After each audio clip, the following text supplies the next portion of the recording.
Hello students, welcome to this social science class of history, our past 3 part 2, chapter Civilizing the Native, Educating the Nation. Dear students, in this video we shall discuss on the topic Grave Error of the East.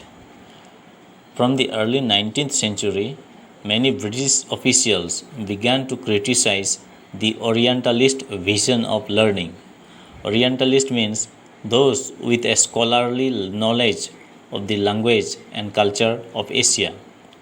So they said that the knowledge of the East was full of errors and unscientific thought, means it has no logical conclusion.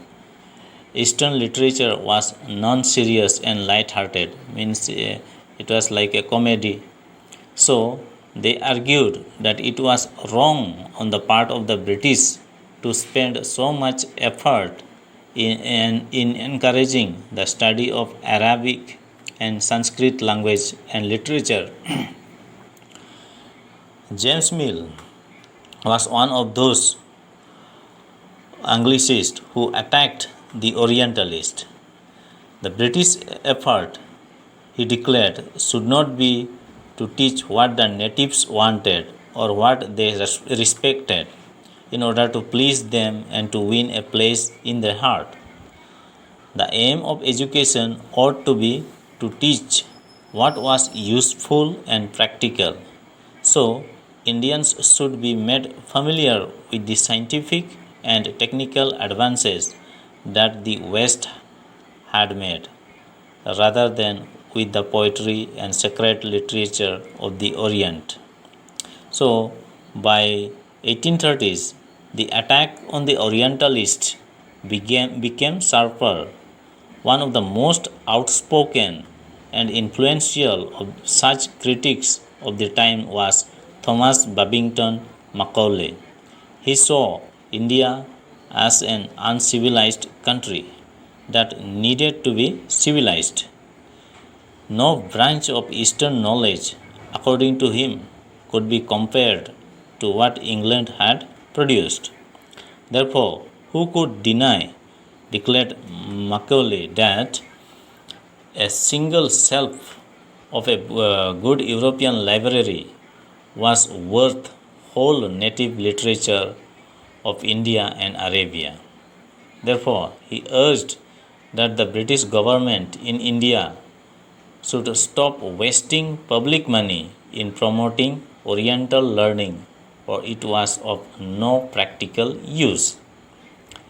With great energy and passion, Macaulay emphasized the need to teach the English language.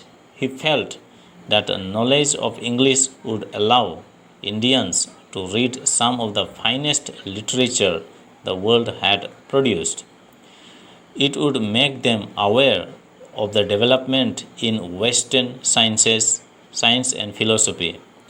Teaching of English could thus be a way of civilizing people and changing their tastes, values and cultures.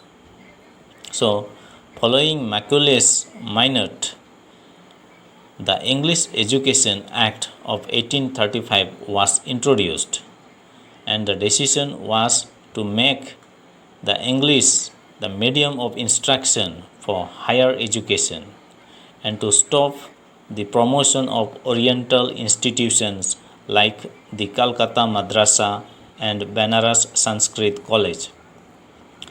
These institutions were seen as temples of darkness that were falling of themselves into decay. So English textbooks now began to be produced for schools.